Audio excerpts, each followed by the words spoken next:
वाल्मीकि रामायण दीर्घ वाल्मीकि रामायण दीर्घ सर्ग। सजनों, आज आपको वाल्मीकि रामायण में रामायण काव्य का उपक्रम तमसा के तट पर कौच वध से संतप्त हुए महर्षि वाल्मीकि के शोक का श्लोक रूप में प्रकट होना तथा वर्मा जी का उन्हें रामचरितमयी काव्य के निर्माण का आदेश देना।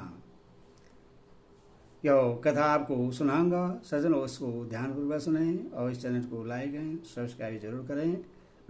सुनिए।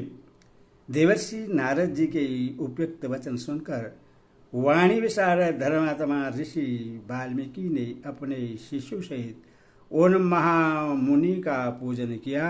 वाल्मीकि जी से यथावत सम्मानित हो देवर्षि नारद जी ने जाने के लिए उनसे आज्ञा मांगी और उनसे अनुमति मिल जाने पर वे आकाश मार्ग से चले गए। उनके देवलोक पधारने के 2 ही घड़ी बाद वाल्मीकि जी तमसा नदी के तट पर गए, जो गंगा जी से अधिक दूर नहीं थी। तमसा के तट पर पहुंचकर वहां के घाट को कीचड़ से रहे देख मुनि ने अपने पास खड़े हुए शिष्य से कहा, भरद्वाज, देखो, यहाँ का घाट बड़ा सुंदर है। इसमें कीचड़ का नाम नहीं है। यहाँ का जल वैसा ही स्वच्छ है जैसा सत्पुरुष का मन होता है। तात यही कलश रख दो और मुझे मेरा वलकल दो। मैं तमसा के इसी उत्तम तीर्थ में स्नान करूँगा।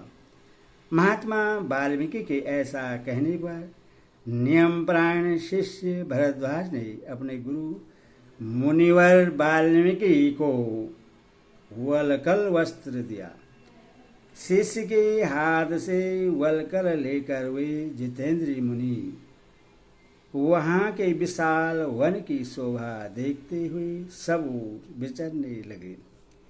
उनके पास ही क्रोच पक्षियों का एक जोड़ा, जो कभी एक दूसरे से अलग नहीं होता था, विचर रहा था। वे दोनों पक्षी बड़ी मधुर बोली बोलते थे। भगवान वाल्मीकि ने पक्षियों के उस जोड़े को वहां देखा। उस समय पापों विचार रखने वाले एक निषाद ने, जो समस्त जंतुओं का आकरण बैरी था, वहां आकर पक्षियों के उस जोड़े में से एक नर पक्षी को मुनि के देखते देखते बाण से मार डाला। वह पक्षी खून से लथपथ होकर पृथ्वी पर गिर पड़ा और पंख फड़फड़ाता हुआ तड़पने लगा। अपने पति की हत्या हुई देख उसकी भार्या क्रोची करुणाजनक स्वर में चित्कार कर उठी। उत्तम पंखों से युक्त वह पक्षी सदा अपनी भार्या के साथ साथ विचरता था। उसके मस्तक का रंग तांबे के समान लाल था और वह काम से मत वाला हो गया था। ऐसे पति से वियुक्त होकर क्रोची बड़े दुख से रो रही थी। निषाद ने जिससे मार गिराया था, वह नर पक्षी की वह दुर्दशा देख उन धर्मात्मा ऋषि को बड़ी दया आई। स्वभावतः करुणा का अनुभव करने वाले महर्षि ने यह अधर्म हुआ है ऐसा निश्चय करके रोती हुई क्रोची की ओर देखते हुए निषाद से इस प्रकार कहा, निषाद, तुझे नित्य निरंतर कभी भी शांति न मिले, क्योंकि तूने इस क्रोच के जोड़े में से एक की, जो काम से मोहित हो रहा था, बिना किसी अपराध के ही हत्या कर डाली। ऐसा कहकर जब उन्होंने इस पर विचार किया तब उनके मन में यह चिंता हुई कि अहो, इस पक्षी की शोक से पीड़ित होकर मैंने यह क्या कह डाला। यही सोचते हुए महाज्ञानी और परम बुद्धिमान मुनिवर वाल्मीकि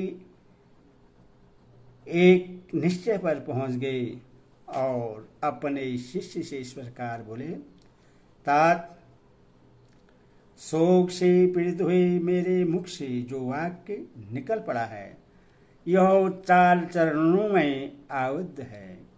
इसके प्रत्येक चरण में बराबर बराबर यानी 8-8 अक्षर हैं तथा इसे वीणा के लय पर गाया भी जा सकता है। अथवा मेरा यह वचन श्लोक रूप अर्थात श्लोक नामक छंद में आवृद्ध काव्य रूप या यश स्वरूप होना चाहिए, अन्यथा नहीं। मुनि की यह बात सुनकर उनके शिष्य भरद्वाज को बड़ी प्रसन्नता हुई और उसने उनका समर्थन करते हुए कहा, हाँ, आपका यह वाक्य श्लोक रूप ही होना चाहिए। शिष्य के इस कथन से मुनि को विशेष संतोष हुआ।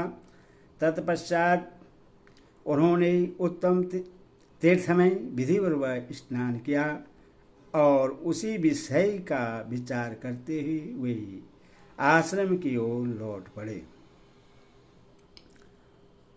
फिर उनका विनीत एवं शास्त्र के शिष्य भरद्वाज भी वह जल से भरा हुआ कलश लेकर गुरुजी के पीछे पीछे चला। शिष्य के साथ आश्रम पहुंचकर धर्मज्ञ ऋषि वाल्मीकि जी आसन पर बैठे और दूसरी बातें करने लगे, परंतु उनका ध्यान उस श्लोक की ओर ही लगा था। इतने ही में अखिल विश्व की सृष्टि करने वाले सर्वसमर्थम महातेजस्वी चतुर्ब्रह्मा जी मुनिवर वाल्मीकि से मिलने के लिए स्वयं उनके आश्रम पर आए। उन्हें देखते ही महर्षि वाल्मीकि सहसा उठकर खड़े हो गए। वे मन और इंद्रियों को बस में रखकर अत्यंत विस्मित हो हाथ जोड़े चुपचाप कुछ काल तक खड़े ही रह गए, कुछ बोल न सके। तत्पश्चात उन्होंने पाद, अर्घ्य, आसन और स्तुति आदि के द्वारा भगवान ब्रह्मा जी का पूजन किया और उनके चरणों में विधिवत प्रणाम करके उनसे कुशल समाचार पूछा। भगवान ब्रह्मा ने एक परम उत्तम आसन पर विराजमान होकर वाल्मीकि मुनि को भी आसन ग्रहण करने की आज्ञा दी। ब्रह्मा जी की आज्ञा पाकर वे भी आसन पर बैठे। उस समय साक्षात लोक पितामह ब्रह्मा सामने बैठे हुए थे, तो भी वाल्मीकि का मन उस क्रोच पक्षी वाले घटना की ओर ही लगा था। वे उसी के विषय में सोचने लगे, अहो, जिसकी बुद्धि बैर भाव को ग्रहण करने में ही लगी रहती है, उस पापात्मा व्याध ने बिना किसी अपराध के ही वैसे मनोहर कलरव करने वाले क्रोच पक्षी के प्राण ले लिए। यही सोचते सोचते उन्होंने क्रोची के आर्तनाद को सुनकर निषाद को लक्ष्य करके जो श्लोक कहा था उसी को फिर ब्रह्मा जी के सामने दोहराया। उससे दोहराते ही फिर उनके मन में अपने दिए हुए सांप के औचित्य का ध्यान आया। तब वे शोक और चिंता में डूब गए। ब्रह्मा जी उनकी मन स्थिति को समझकर हंसने लगे और मुनिवर वाल्मीकि से इस प्रकार बोले, ब्राह्मण, तुम्हारी मुँह से निकला हुआ यह छंदोबद्ध वाक्य श्लोक रूप ही होगा। इस विषय में तुम्हें कोई अन्यथा विचार नहीं करना चाहिए। मेरे संकल्प अथवा प्रेरणा से ही तुम्हारी मुँह से ऐसी वाणी निकली है। मुनिश्रेष्ठ, तुमसे राम के संपूर्ण चरित्र का वर्णन करो। परम बुद्धिमान भगवान श्री राम संसार में सबसे बड़े धर्मात्मा और धीर पुरुष हैं। तुमने नारद जी के मुँह से जैसा सुना है उसी के अनुसार उनके चरित्र का चित्रण करो। बुद्धिमान श्री राम का जो गुप्त या प्रकट वृत्तांत है तथा लक्ष्मण, सीता और राक्षसों के जो संपूर्ण गुप्त या प्रकट चरित्र हैं, वे सब अज्ञात होने पर भी तुम्हें ज्ञात हो जाएंगे। इस काव्य में अंकित तुम्हारी कोई बात झूठी नहीं होगी, इसीलिए तुम श्री रामचंद्र की परम पवित्र एवं मनोरम कथा को श्लोकबद्ध करके लिखो। इस पृथ्वी पर जब तक नदियां और पर्वतों की सत्ता रहेगी, तब तक संसार में रामायण कथा का प्रचार होता रहेगा। जब तक तुम्हारी बनाई हुई श्री राम कथा का लोक में प्रचार रहेगा, तब तक तुम स्वेच्छानुसार ऊपर नीचे तथा मेरे लोकों में निवास करोगे। ऐसा कहकर भगवान ब्रह्मा जी वहीं अंतर्ध्यान हो गए। उनके वहीं अंतर्ध्यान होने से शिष्य सहित भगवान वाल्मीकि ने मुनि को बड़ा विस्मय हुआ। तदंतर उनके सभी शिष्य अत्यंत प्रसन्न होकर बार बार इस श्लोक का गान करने लगे तथा परम विस्मित हो परस्पर इस प्रकार कहने लगे। हमारे गुरुदेव महर्षि ने क्रोच पक्षी के दुखों से दुखी होकर जिस समान अक्षरों वाले 4 चरणों से युक्त वाक्य का गान किया था, वह था तो उनके हृदय का शोक, किंतु उनकी वाणी द्वारा उच्चारित होकर श्लोक रूप हो गया। इधर शुद्ध अंतःकरण वाले महर्षि वाल्मीकि के मन में यह विचार हुआ कि मैं ऐसे ही श्लोकों में संपूर्ण रामायण काव्य की रचना करूं। यह सोचकर उदार दृष्टि वाले उन यशस्वी महर्षि ने भगवान श्री रामचंद्र के चरित्र को लेकर हजारों श्लोकों से युक्त महाकाव्य की रचना की, जो उनके यश को बढ़ाने वाला है।